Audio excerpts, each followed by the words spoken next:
আসসালামু আলাইকুম প্রিয় ছোট ভাই ও বোনেরা। আজকের ভিডিওতে আমি কথা বলবো তাদেরকে নিয়ে যারা 2026-এ কোনো একটি বিশ্ববিদ্যালয়ে বা মেডিকেল কলেজে অথবা কোনো একটি ইঞ্জিনিয়ারিং কলেজে ভর্তি হওয়ার জন্য অর্থাৎ চান্স পাওয়ার জন্য লড়ে যাচ্ছ। আমি তোমাদের মতো লড়াকু সৈনিকদের জন্য কিছু টিপস অ্যান্ড ট্রিক্স দেব। ঠিক আছে? তো ভর্তি পরীক্ষা তো অলরেডি বেশ কিছু জায়গায় হয়ে গেছে, মেডিকেল ভর্তি পরীক্ষা হয়ে গেছে। সামনে দেখা যাচ্ছে যে বিভিন্ন বিশ্ববিদ্যালয়ে ভর্তি পরীক্ষা এখনও বাকি আছে। তো বিশেষ করে তোমরা যারা প্যানিক হচ্ছ, টেনশন করছো খুব যে আমার কি হবে, আমি কি করব না করব, চান্স পাবো কিনা, কোচিং করলাম এত কষ্ট করে চান্স পাবো কিনা, তাদের জন্য মূলত এই ভিডিওটি। আমি এই ভিডিওতে আমার মনে যা বলে তাই বলবো, যেটা আমি করেছিলাম আমার অ্যাডমিশনের সময়। ঠিক আছে? তার আগে ছোট্ট করে আমার পরিচয়টা দিয়ে নিই। আমি আবু সাইদ পারভেজ, বর্তমানে পাবনা বিজ্ঞান ও প্রযুক্তি বিশ্ববিদ্যালয়ে ফার্মেসি বিভাগে পড়াশোনা করছি। আমার পঞ্চম বর্ষ চলে, এটা আমার শেষ বর্ষ। ঠিক আছে? তো এখন আমি আমার সময়ে মূলত 4টা ইউনিভার্সিটিতে চান্স পেয়েছিলাম। কয়টাতে? 4টাতে। এবং পরীক্ষা দিয়েছিলাম কয়টাতে জানো? মাত্র 6টা ইউনিভার্সিটিতে। আর কোথাও আমি পরীক্ষা দিই নাই। তো চলো শুরু করা যাক। কিভাবে তুমি এখন ধরো যে তোমার হাতে বেশি দিন সময় নাই, মোটামুটিভাবে যদি 30 দিন সময় থাকে বা 20 দিন সময় থাকে বা যদি 15 দিন সময়ও থাকে, তাহলেও কিভাবে তুমি প্রিপারেশন নিবে এবং তুমি কিভাবে নিজেকে বিল্ড আপ করে নেবে, আমি সব বিষয়ে এই ভিডিওতে কথা বলবো। ঠিক আছে?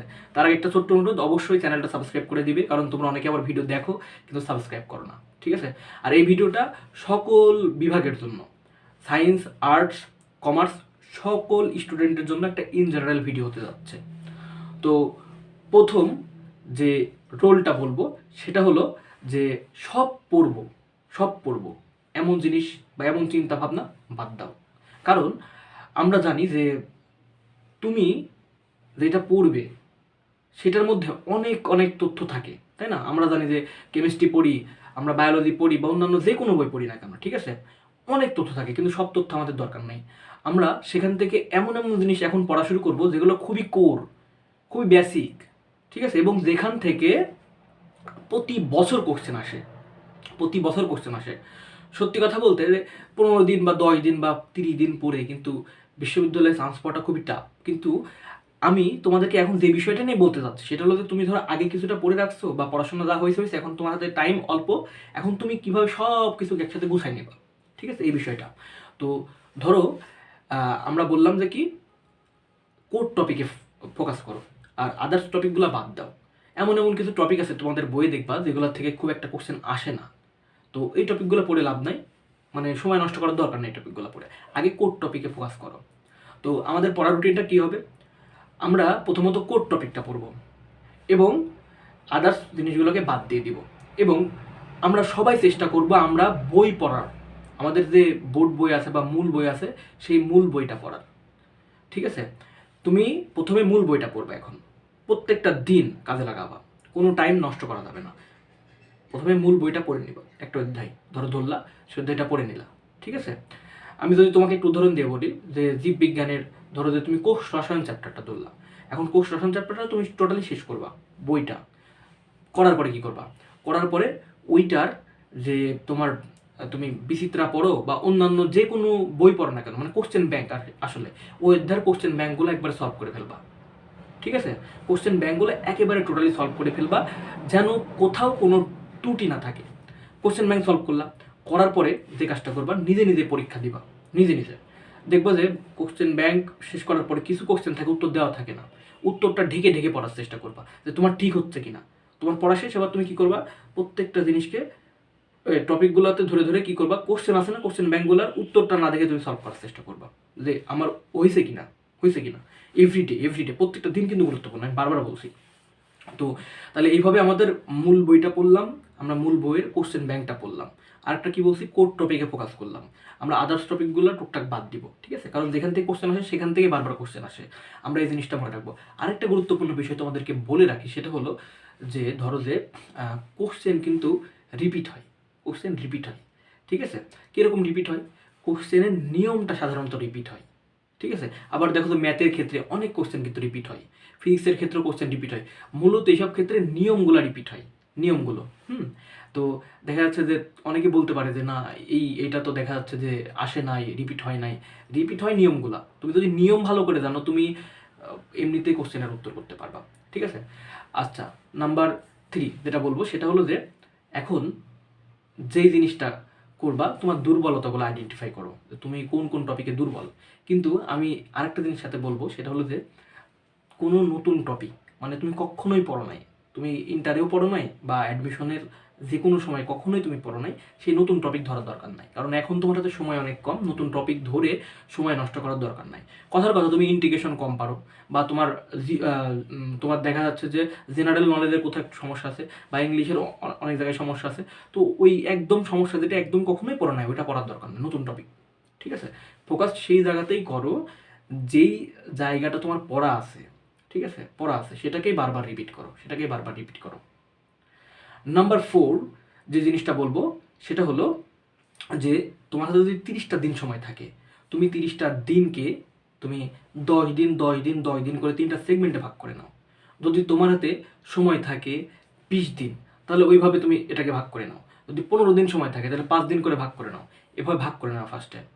তো প্রথম 10 দিন যদি ধরি আমি, প্রথম 10 দিন কী করবা, তুমি এই যে যত তোমার বইয়ের যত টপিক আছে, সেটাকে ওই যে বইয়ের সাথে, বইয়ের যেটা টপিক আছে সেটাকে একদম শেষ করে ফেলবা, এবং ওই বইয়ের সাথে সাথে পাশাপাশি আমি কী বলছিলাম যে তোমার যে জিনিসগুলা কোশ্চেন ব্যাংক পাবা, সেই কোশ্চেন ব্যাংকগুলো সলভ করে ফেলবা সাথে সাথে প্রথম 10 দিন।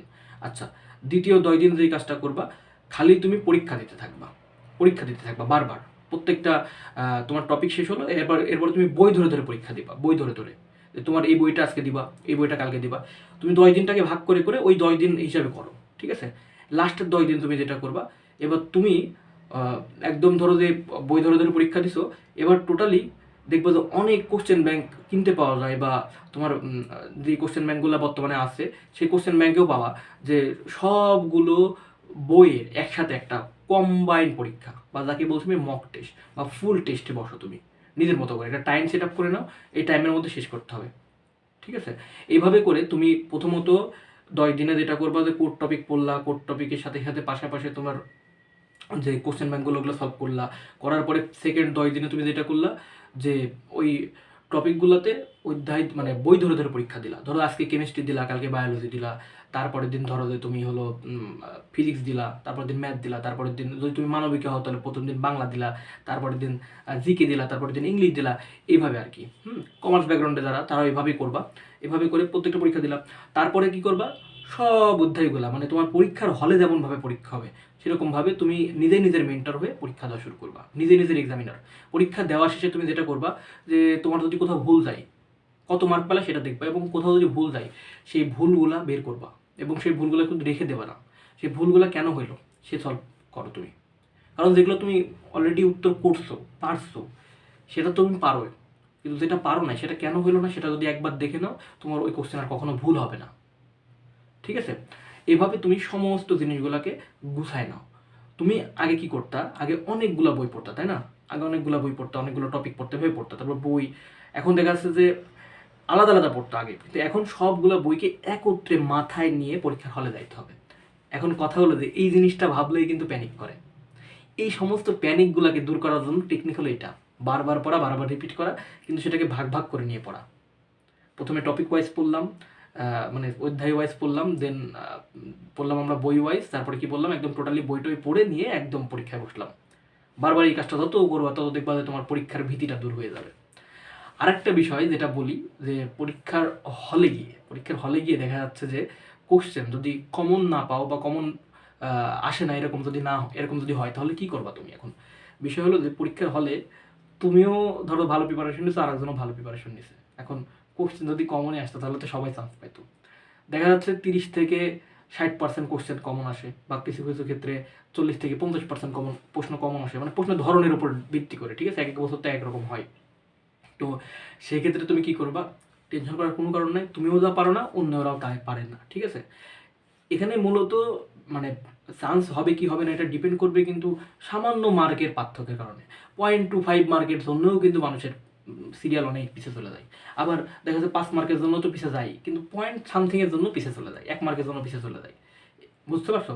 তো আমি আশা করি বোঝাইতে পারছি যে বিষয়টা, যে তুমি সমস্ত জিনিসটা যদি একসাথে গুছাই নাও, টাইম ভাগ করে নিয়ে গুছাই নিয়ে যদি পড়া শুরু করো, এবং নতুন টপিকে ফোকাস করার দরকার নাই, কোর জিনিসগুলো ভালো করে পড়ো এবং মাথা থেকে সব চিন্তা ঝেড়ে ফেলো, এবং মানে নিজের মাইন্ডটাকে সেট করো এভাবে যে আমি চান্স পাবো, আমি চান্স পাবো, আমার জন্য একটা না একটা ইউনিভার্সিটিতে একটা সিট অন্তত থাকবে।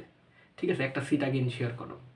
আরেকটা জিনিস ভাইয়া বা আপু তোমাদেরকে বলে রাখি, সেটা হলো যে যারা পাবলিক বিশ্ববিদ্যালয়ে চান্স পায় না, ঠিক আছে, পায় না, ন্যাশনালে ভর্তি হয়, তাদের মন মন সবসময় খারাপ থাকে। আমি দেখছি, আমার মানে বাস্তবিক অভিজ্ঞতা থেকে বলছি।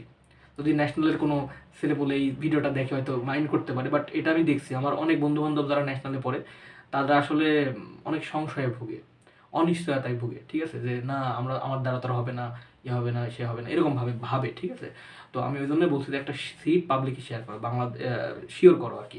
বাংলাদেশে যদি কোথাও নিজের অবস্থান করতেছো, অবশ্যই পাবলিক বিশ্ববিদ্যালয়ে পড়তে হবে। ঠিক আছে, আর যদি তোমার অনেক টাকা পয়সা থাকে, তাহলে তুমি প্রাইভেট বিশ্ববিদ্যালয়ে পড়ো। প্রাইভেট বিশ্ববিদ্যালয় অবশ্যই ভালো, খারাপ না, ভালো ভালো প্রাইভেট বিশ্ববিদ্যালয় আছে আমাদের দেশে। তো এখন সেহেতু একটা সিট কনফার্ম করতে হলে পড়তে হবে। এই ভিডিওটা দেখে এখনই পড়তে বসো। ঠিক আছে, আর মোটিভেশন আসলে নিয়ে লাভ নাই, সত্যি কথা বলতে এটাই, তোমাকে ডিসিপ্লিন হতে হবে। রেগুলারলি তোমাকে এখন দেখা যাচ্ছে যে 15 থেকে 18 ঘন্টা পড়াশোনা করতে হবে, কারণ তোমার পরীক্ষার সামনে। ঠিক আছে, আর আমার অ্যাডমিশন রিলেটেড আরও কিছু ভিডিও দেওয়া আছে, এবং আমি বহুদিন ভিডিও দিতে পারিনি, রেগুলারলি ভিডিও আপলোড দেওয়ার চেষ্টা করবো এখন থেকে। আর কি ধরনের ভিডিও তোমরা চাচ্ছ বা কি ধরনের কথা বললে তোমাদের জন্য উপকার হবে, সেটা যদি আমাকে কমেন্টে জানাও, তাহলে আমি সেই ধরনের ভিডিও তোমাদেরকে দিব। ঠিক আছে, দেখা হবে পরবর্তী কোনো ভিডিওতে। Good bye.